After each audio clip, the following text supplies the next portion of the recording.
साना बच्चाहरूलाई खुवाइने formula milk बट्टाको दुध त्यो मध्ये पनि नेपालमा प्रचलित रहेको एसएमए ब्रान्डको फर्मुला मिल्क चाहिँ फिर्ता बोलाएको छ है। बच्चाहरूलाई खुवाउन लायक छैन, यसमा चाहिँ विषालु तत्त्व भेटियो भनेर है।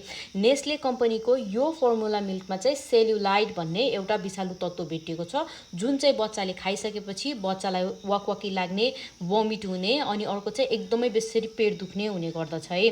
त्यो भएको कारणले गर्दाखेरि चाहिँ यदि मैले यहाँ मेन्सन गरिदिएका ब्याच नम्बरहरूमध्ये कुनै ब्याच नम्बरका फर्मुलाहरू हजुरले खुवाइराख्नु भएको छ भने चाहिँ तुरुन्त बन्द गर्नुहोस् र यदि बच्चालाई यस्ता केही सिम्टम्सहरू देखिएका छन् भने चाहिँ डक्टरलाई देखाइहाल्नुहोस् है। अनि हजुरले जहाँबाट किनेर ल्याउनु भएको थियो त्यहीँ लगेर फिर्ता गरिदिनुहोस्।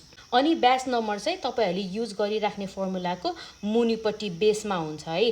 मैले यो स्क्रिनमा राखिदिन्छु ब्याच नम्बर अनि अर्को चाहिँ कहिले एक्सपायरी हुने भनेर सबै डिटेल्सहरू राम्रोसँग हेर्नु होला। अनि खुवाइराख्नु भएको छ भने चाहिँ तुरुन्त बन्द गर्नु होला है त। हस् त, धन्यवाद।